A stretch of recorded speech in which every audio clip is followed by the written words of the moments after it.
बहुत बहुत धन्यवाद। आज आप सभी को गुरु पूर्णिमा का हार्दिक शुभकामनाएं। वेद व्यास जी की जयंती पे आप सभी को बधाई। आज इस मंच पर उपस्थित हमारे बाल गोविंद बिंद जी, बिहार प्रदेश अध्यक्ष वीआईपी पार्टी। आज वीआईपी पार्टी के प्रदेश अध्यक्ष स्वयं प्रकोष्ठ के विकास सिंह जो हमारे साथ चल के पटना से आए हैं। जिला अध्यक्ष वीआईपी पार्टी के जगदीश चौधरी जी। इस सभा में उपस्थित हमारे साथी रंजीत चौधरी जी उर्फ नंदी जी जो निषाद विकास संघ के जिला अध्यक्ष हैं। राजेश कुमार चौधरी जी जिला प्रवक्ता वीआईपी पार्टी। रामाधार चौधरी जी पूजा समिति के अध्यक्ष हैं। सुनील कुमार उर्फ छोटू वार्ड सदस्य पार्षद है, यहाँ पे उपस्थित है। बहन हमारे यहाँ पे उपस्थित हैं तारा देवी जी। श्याम मिलन चौधरी जी पूर्व जिला अध्यक्ष निषाद विकास संघ के। अनिल टाइगर जी। बहन प्रियंका प्रसाद जी जिला परिषद रोहतास से यहाँ पे उपस्थित है। दुलारी देवी जी मुखिया। रणबीर राजा साहब जी। सीमा चौधरी जी मुखिया। सुनील चौधरी जी। नथु चौधरी जी। उदय चौधरी जी। रमेश चौधरी जी। उपेंद्र सिंह जी पूर्व मुखिया। कृष्ण कुमार चौधरी जी। सुनैना देवी जी। बजरंगी चौधरी जी।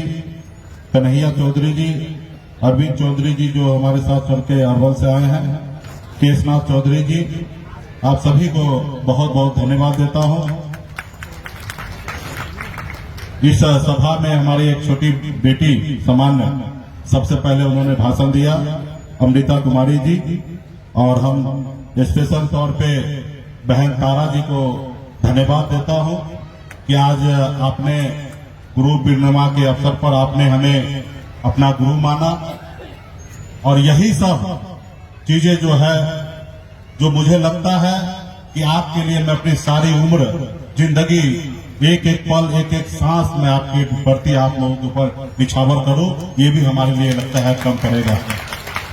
साथियों, लोग कहते हैं ना, अपने दिल से जानो पराये दिल का हाल। आप खुद एहसास कीजिए कि आप क्या है, कितना कष्ट है।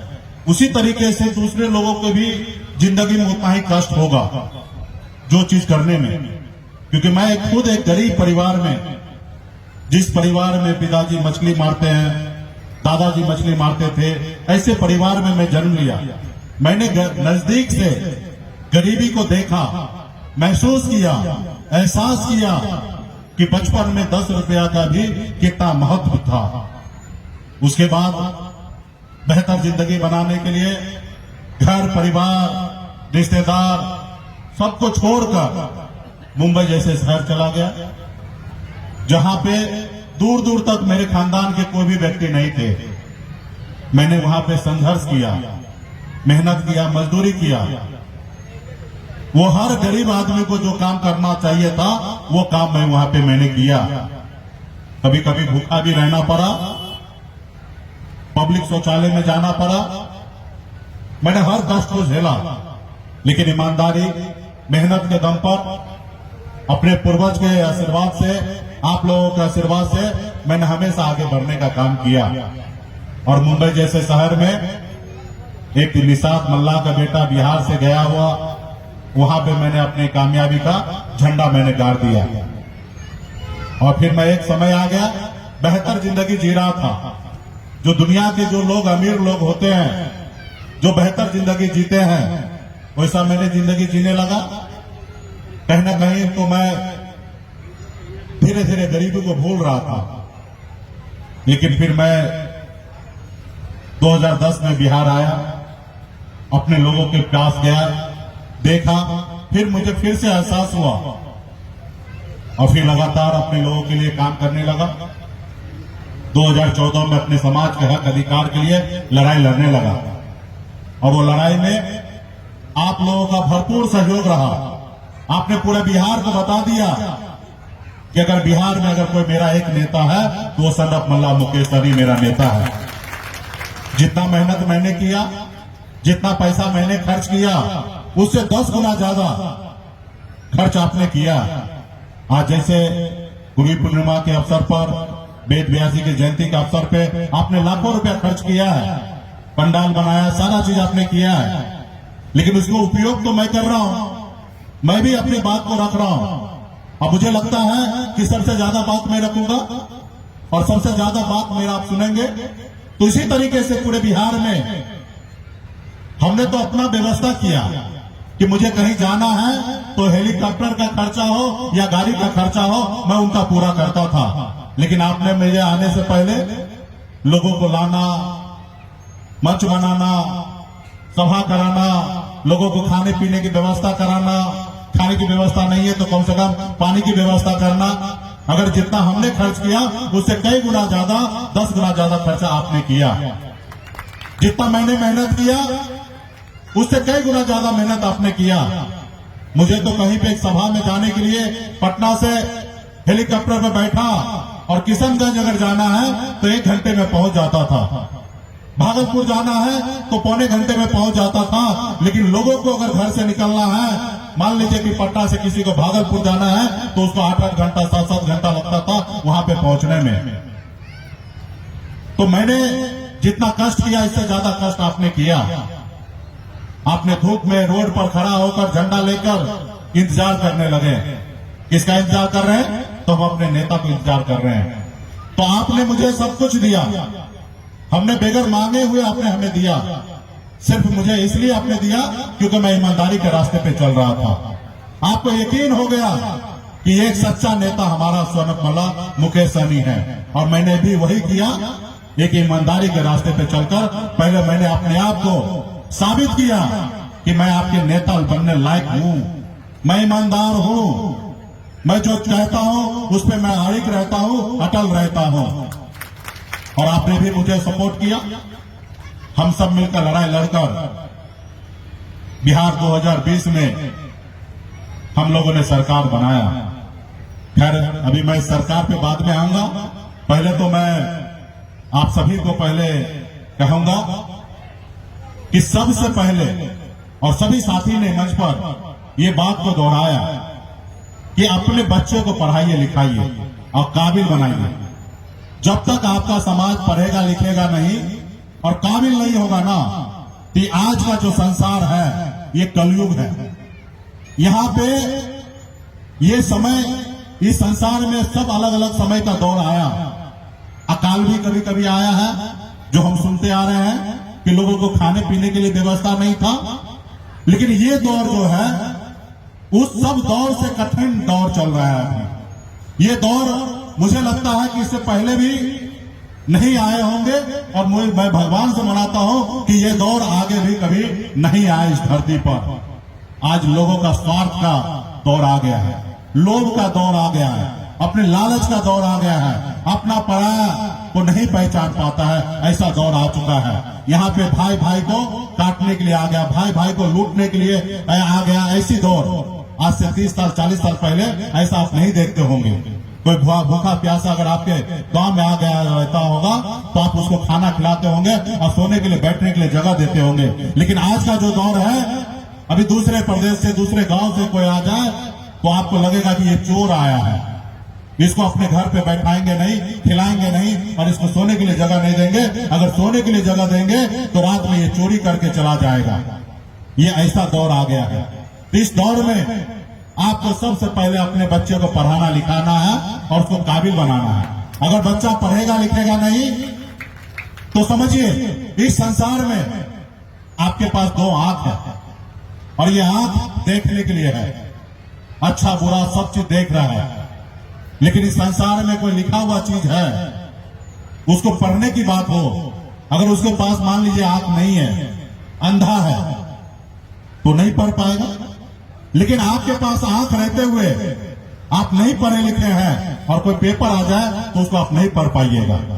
एक नई आंख रहने वाला लोग ना पढ़ पाए तो समझ में आता है, लेकिन आपके पास आंख रहते हुए आप पढ़े लिखे नहीं हैं तो उस पेपर को नहीं पढ़ सकते हैं। इतना जरूरी है आज की तारीख में, आंख से भी ज्यादा जरूरी है कि आप पढ़े लिखे हो। इसलिए अपने बच्चों को पढ़ाइए लिखाइए। आज माँ बाप ने हमें थोड़ा शिक्षा नहीं दिया रहता तो आज इतना बड़ा जगह पे मैं नहीं पहुंचता। तो आज इसलिए आपको भी सपना है कि मुकेश सहनी की जगह हमारे प्रिय बेटा पहुंचे, तो उससे पहले जरूरी है कि उस बच्चे को पढ़ाना। आज नहीं पढ़ा लिखा है तो मिनिमम काम करता है, मिट्टी काटने का काम करेगा, मछली मारने का काम करेगा, 300-400 रुपया रोज पे काम करेगा, 10,000-12,000 रुपया महीने पे काम करेगा और बहुत कठिनाई के साथ काम करेगा, बहुत परेशानी के साथ काम करेगा। और वही बच्चा पढ़ा लिखा होगा तो एसी बंद कमरे में जाके कंप्यूटर पे बैठकर 25-30 हजार रुपया महीने का, कम से कम 25-30 हजार रुपये का तनख्वाह पे काम करेगा। आप बताइए, जो 30 हजार रुपया महीना कमाने वाला है उसको भी खाने के लिए चावल रोटी चाहिए, और चावल रोटी चाहे वो गरीब हो या अमीर हो, दोनों के लिए एक ही रेट है। और गरीब है वो 8,000 रुपया महीना कमाने वाला है, उसको भी चावल रोटी उतना ही खाना है। और मुझे तो लगता है जो ज्यादा मेहनत करते उनको ज्यादा खाने की आवश्यकता पड़ता है, जो बंद कमरे एसी में बैठ के काम करता उनको खाने की कम आवश्यकता गिरता है, क्योंकि उसका पचता नहीं है।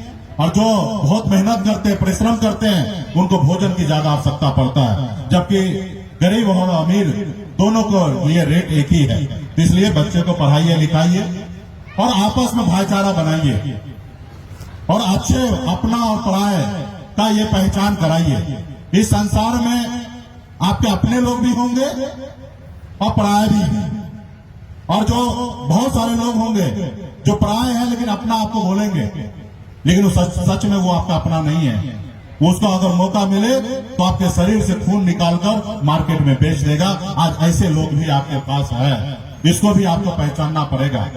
तो साथियों, हम लोगों ने देखिए क्या किया, बहुत परिश्रम के बाद हमने सरकार बनाया, और ये हमारे अकेले का दम का नहीं है, पूरे बिहार का निषाद के 22 पूरी खून पसीना बहाया और लड़ाई लड़ा, पॉलिटिकल पार्टी बनाया, और आजादी के 75 साल के बाद ये पहली बार मौका मिला सर उठा के चलने का, और बिहार विधानसभा में सरकार बनाया।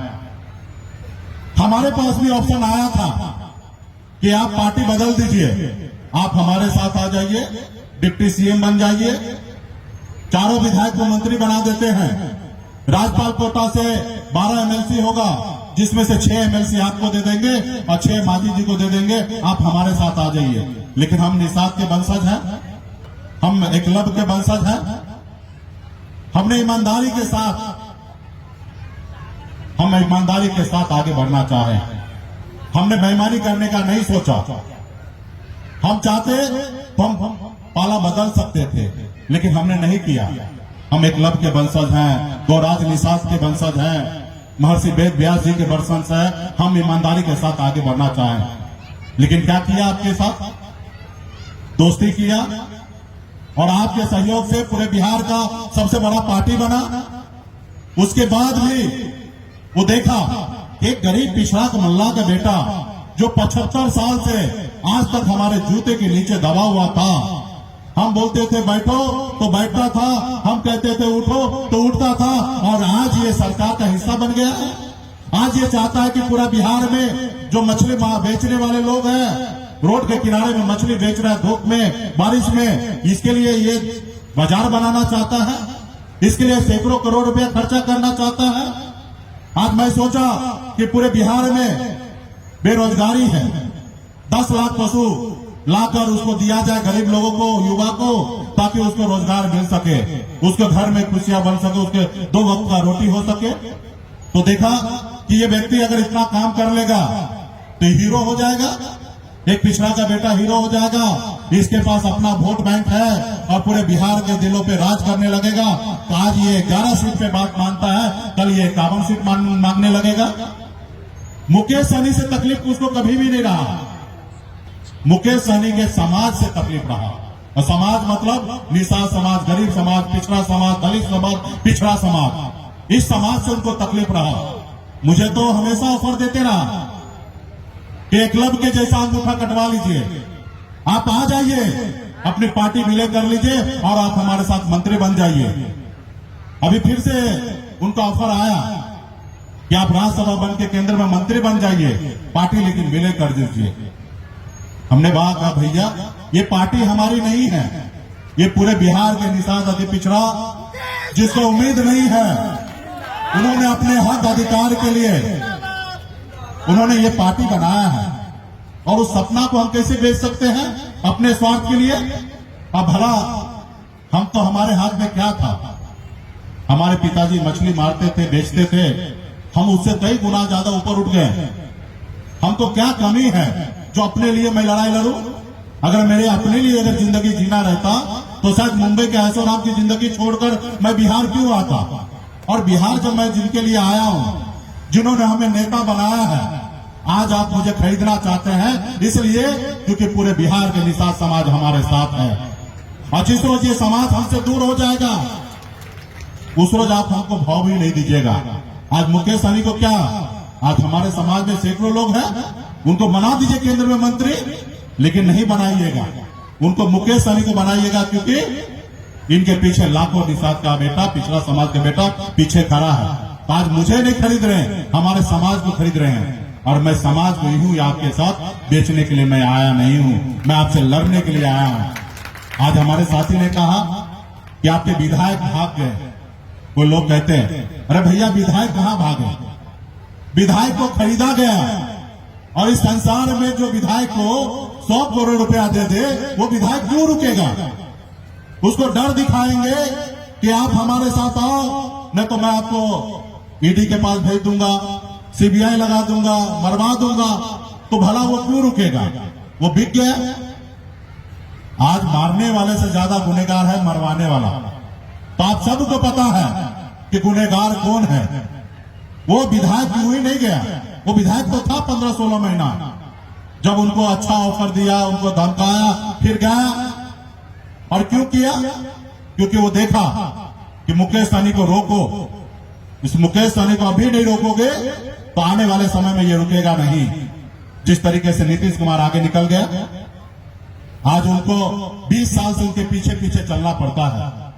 अगर मुकेश सहनी अति पिछड़ा समाज चाहता, पिछड़ा समाज चाहता, इनके पास अपना 15-16% वोट बैंक है, और इनके साथ अगर बिहार के लोग जुड़ गए तो इनके पीछे पीछे घूमना पड़ेगा। इसलिए मुकेश सहनी को कमजोर करो, इनको पहले तो कोशिश करो कि इसको विलय कराओ, नहीं बात मानो तो इनको परेशान करो। तो वही किया, और मुझे लगता है कि जितना वो कर रहे हैं उससे अधिक और करेंगे। अब मुझे उसका परवाह नहीं है। अगर मैं जिंदा रहा तो मैं अपनी लड़ाई लड़कर अपने हक अधिकार में लेके रहूंगा।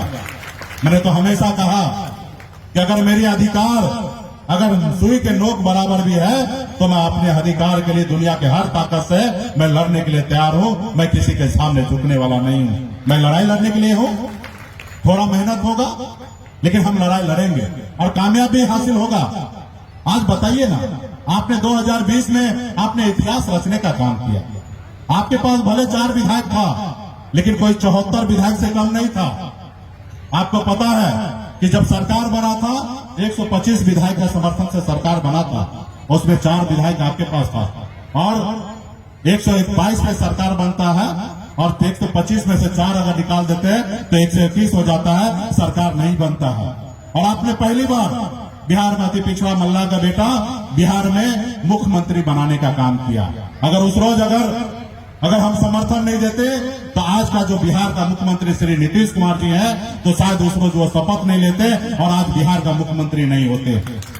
आज पहली बार एक निषाद के बेटा ने मुख्यमंत्री बनाने का काम किया। ये सरकार तो हमारी थी, आज उनके पास ताकत है। हमारे बनाए हुए घर से हमें बाहर कर दिया, हमारे विधायक को खरीद लिया, लेकिन मेरे हौसला को नहीं खरीद सकता, हमारे लोगों के जज्बा को नहीं खरीद सकता। आज मजबूती से लड़ाई लड़ने के लिए तैयार है। तो इसलिए साथियों, आपकी जिंदगी में बहुत सारे कठिनाई आएंगे, उसको झेलते रहना है और अपने मंजिल की ओर भागना है। और हर समय में आपके साथ अग्नि परीक्षा लिया जाएगा। इसके लिए संगठित होइए। पार्टी के प्रति जिस तरीके से पहले से आप हमेशा साथ रहे, उसी तरीके से आप साथ रहे। आने वाले समय में जिसमें दम होगा वो बिहार के पे राज करेगा। आपके बिहार में आप देखिए 3 युवा आपको नजर आएंगे। एक लालू प्रसाद जी के सुपुत्र श्री तेजस्वी प्रसाद यादव जी, दूसरा स्वर्गीय श्री रामविलास पासवान जी के सुपुत्र चिराग पासवान जी, और तीसरा आपका संगत मल्ला। और दोनों का विरासत में उसको राजनीति मिला है। पिताजी ने उनको बना बनाया साम्राज्य दिया है। और आप सबको पता है 2014 से पैर रखा और 2020 6 साल में मैंने इतना बड़ा लकीर खींच दिया अपने दम पर आप लोगों के सहयोग से कि इसके लकीर के सामने बड़े बड़े लोगों को अपनी हस्ती को ताकत उसको छोटा नजर आ जाता है। और आने वाले समय में लड़ाई होगा। जो दिलों पे, जनता के दिलों पे काम करेगा, उनके हक अधिकार की बात करेगा, वो बिहार में काम करेंगे। और मैं तो देखिए, जब भी जो समाज में लीडर जन्म लिया है उस समाज का भला हुआ है। हमारे आदरणीय श्री लालू प्रसाद यादव जी, उन्होंने लीडरशिप लिया। देखिए उनका समाज कहां से कहां निकला।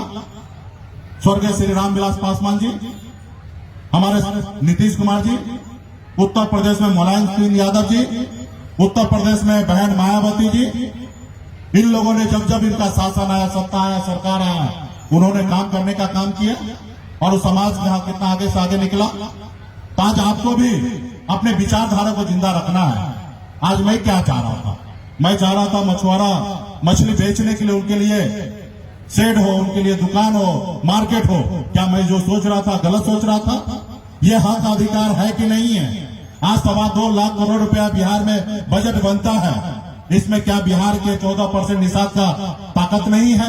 उनका अधिकार नहीं है? आज उनका भी अधिकार है। अगर 2.25 लाख करोड़ का अगर बजट बनता है, अगर हम 14% हैं, तो आज 35,000 करोड़ रुपया खर्चा करने का अधिकार वीआईपी पार्टी में भी होना चाहिए। और मैं वही कर रहा था। मैं तो नई तालाब का निर्माण करा रहा था। हम मछली बेचने के लिए, मछुआरा के लिए 4 चक्का का व्यवस्था कर रहा था। SC ST को जो अनुदान दिया जाता है, 90% अनुदान देने का हम काम कर रहे थे। हम सरकार में रहकर गरीब पिछड़े के लोगों के लिए काम कर रहे थे। ये जो सरकार होता है वो गरीब पिछड़े के लिए होता है। अमीर लोगों से तो टैक्स लिया जाता है, अमीर लोगों के लिए सरकार नहीं है।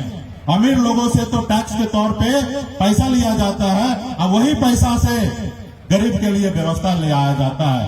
गरीब का इलाज करने के लिए हो, गरीब के बच्चे को पढ़ने लिखने के लिए हो। लेकिन आज गरीब का सुन कौन रहा है? क्योंकि गरीब का बेटा जब 1 नंबर कुर्सी पे रहेगा तो ना, लेकिन उस कुर्सी पे हम है नहीं, इसलिए नहीं हो रहा। देश के प्रधानमंत्री जी ने नारा दिया कि हम अच्छे दिन लाएंगे, गरीब का बेटा देश का प्रधानमंत्री बनेगा, और हमें भी खुशी हुआ, हमने भी उनके लिए काम किया। लेकिन आज क्या हो रहा है?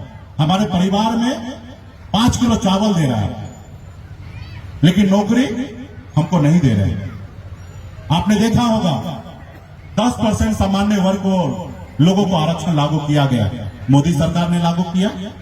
हम किसी समाज को विरोध नहीं कर रहे हैं कि गरीब अपर कास्ट में आरक्षण आपने क्यों दिया। निश्चित तौर पे अगर अपर कास्ट में अगर गरीब समाज है तो उनको भी सरकार से लाभ मिलना चाहिए, चाहे वो आरक्षण का रूप में हो या सरकार का सब्सिडी के रूप में हो, उनको मिलना चाहिए। मैं ये नहीं कहता कि नहीं मिलना चाहिए, लेकिन मिलना चाहिए। लेकिन उसका क्या? जिसको आरक्षण ऑलरेडी मिला हुआ है, बंगाल में निषाद के सभी उपजाति को आरक्षण मिला हुआ है, लेकिन बिहार में निषाद समाज को आरक्षण नहीं मिला है। जहां दिल्ली में संविधान बना है, वहां पे दिल्ली में निषाद के सभी को आरक्षण मिला है, लेकिन बिहार में नहीं मिला है। आज हम लड़ाई वही लड़ रहे हैं कि समाज को आरक्षण दो, लेकिन आप हमको नहीं दे रहे हैं। लेकिन आपने 10% आरक्षण लागू किया, आपने भैया किया तो ठीक है, लेकिन आपने क्या किया? 8 लाख कमाने वाले को आप मानते हैं कि गरीब है, आप उनको आरक्षण दिए।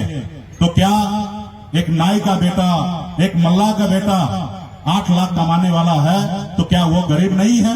आज निषाद का बेटा 8,000 रुपया महीना कमाने वाला, 12 महीना में 96,000 रुपया कमाने वाला 1 लाख भी नहीं कमाते हैं, लेकिन आप उनको आरक्षण नहीं दे रहे हैं। लेकिन 10% आरक्षण आपने सामान्य वर्ग को दिया। जो 8 लाख कमाने वाले लोगों को भी आप गरीब मानते हैं। जो महीने में 65,000 रुपया कमाता है उसको भी आप गरीब मानते हैं, लेकिन 8,000 कमाने वाले को नहीं मानते हैं। ये क्यों, कैसे भैया? आप तो देश के प्रधानमंत्री हैं, आप उनको भी दीजिए, लेकिन इनको तो दीजिए। जो आईसीयू में है उनका इलाज आप नहीं कर रहे हैं, लेकिन आप उनको दिए। क्यों दिए? क्योंकि आरएसएस 1925 में स्थापना हुआ, 96 साल इस देश में संघर्ष किया और भारतीय जनता पार्टी को जन्म देकर इस जगह पे पहुंचाया है। और निश्चित तौर पे वो पहुंचे हैं तो वो अपना काम करेंगे, अपने लोगों की बात करेंगे, आज देश में हिंदू मुसलमान की बात करेंगे। क्योंकि हिंदू मुसलमान करके ही उनको सरकार में रहना है। लेकिन आप अभी हमारे साथी ने कहा ना, इस देश का ना हिंदू ना मुसलमान खतरे में है, इंसान खतरे में है।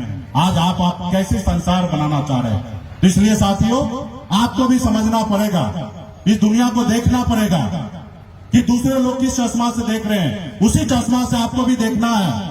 लालू प्रसाद जी, अगर आप जो चश्मा से इस संसार को देखा है, वही चश्मा से आपको भी देखना है। और जिस चश्मा से मायावती देखे है इस संसार को, उसी चश्मा से आपको भी देखना है। और जिस चश्मा से मोहन भागवत जी देखे हैं इस संसार को, उसी चश्मा से आपको भी देखना है। अगर अपने लोगों के लिए काम कर रहे हैं, तो आपको भी अपने लोगों के लिए काम करना पड़ेगा। आप ये सोचिएगा कि वो आपके लोगों के लिए काम करेंगे, तो वो तो नहीं कर रहे हैं। आज बता दीजिए कि मोहन भागवत जी हिंदू के नाम पे क्या हमारे लिए काम कर रहे हैं? तो कल हमें हमारे निषाद समाज को जो बंगाल में, जो दिल्ली में आरक्षण लागू है और संविधान में दिया हुआ बाबा साहब आम्बेडकर ने दिया, कल हमारे निषाद को आरक्षण लागू कर दे, हम परसों अपनी पार्टी को विलय कर देंगे। आप हमें अपना गुलाम बनाना चाहते हैं, लेकिन काम नहीं कराना चाहते हैं। आप बताइए, आप हमारे सहयोग से 74 बनाए और 4 हमको बनाओ, उसमें इतना कष्ट हो गया। एक पिछड़ा गरीब मल्ला के बेटा को 4 विधायक कैसे हो गया? वो आज सरकार का हिस्सा कैसे हो गया? जब हमारे एनडीए का जब बैठक होता था, तो जब सामने सारे विधायक बैठते थे, मंत्री बैठते थे, लेकिन स्टेज पे 4 को कुर्सी लगता था। और 4 को कुर्सी में एक मांझी जी बैठते थे, एक नीतीश कुमार जी बैठते थे, और एक भारतीय जनता पार्टी की तरफ से बैठाया जाता था, और चौथा आपका सनत मल्ला बैठता था। आज उनको इतना तकलीफ होने लगा कि हमारे पंक्ति में बैठने लगा। अरे भैया, ये पंक्ति पे बैठना हमारा अधिकार है। इस लोकतंत्र में जिसके पास ज्यादा वोट है वही इस देश का राजा बनेगा। ये अंबेडकर साहब ने हमें देके गया। जिसके पास ज्यादा वोट है वही प्रतिनिधि बनेगा। आज वोट हमारे पास है, और हमको लोगों को गुमराह करके और राजा तुम बन के बैठे हो, तो हम तुम्हारी तो औकात दिखा दिए बोचा में। आपने दिखाया और हमने भी दिखाया, और हम लड़ गए। आप पूरे एनडीए मिलकर 45,000 वोट लाए, और हम अकेले लड़े तो 30,000 हमने वोट लाया, 18% हमने वोट लाया। जो सीट हम 2020 में 12,000 वोट से जीते थे, वही सीट को 37,000 वोट से आपको हारना पड़ा।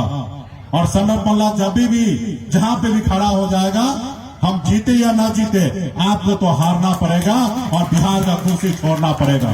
और आपको जीतना है तो उसी तरीके से पैरेलल निषाद समाज के लिए भी कुर्सी देना पड़ेगा। वरना अगर हमको कुर्सी नहीं देंगे, तो आपको भी कुर्सी पे बैठने का हक और अधिकार हम नहीं देंगे आने वाले समय में। ये ताकत हमारे पास है। और शक्ति कितना लगा दिए। बचाव चुनाव में आप सब टीवी मीडिया के माध्यम से देखे होंगे कि हर पंचायत में 2-2 विधायक को बैठा दिए, सैकड़ों नेता को लाकर रख दिए। पूरे बिहार के नेता को एनडीए ने उतार दिया कि एक वोट को खरीदो। लेकिन निषाद बिकने वाला नहीं है। निषाद ने दिखा दिया कि हम बिकने वाला भी नहीं है, अपना वोट भी गिराते हैं और दूसरे से भी वोट लेने का क्षमता हमने दिखा दिया। क्योंकि वहां पे तो हमारे पास 22,000 वोट का पोलिंग कैपेसिटी है, लेकिन 30,000 वोट आया, तो ये मान के चलिए कि 8,000 वोट हमने दूसरे समुदाय से भी लेने का काम किया। उस क्षेत्र में आप उस समय देखते तो जितना उस गांव में कुत्ता नजर नहीं आता, उससे ज्यादा भारतीय जनता पार्टी का नेता नजर आता। उस समय में इस तरीके से हालात हो गया था, लेकिन उनको मुंह खानी पड़ी। इसलिए साथियों, इस मंच पे तो बहुत सारा बात नहीं बोलना था, लेकिन नहीं बोल के बहुत सारे लोग बोले हैं। और क्यों ना बोला जाए, क्योंकि ये गुरु पूर्णिमा के दिन में एक ज्ञान की बात हो। और ये आज भी ज्ञान की बात हो रहा है कि लोग आपके साथ कैसे छल किया, आपके क्लब के साथ कैसे छल किया।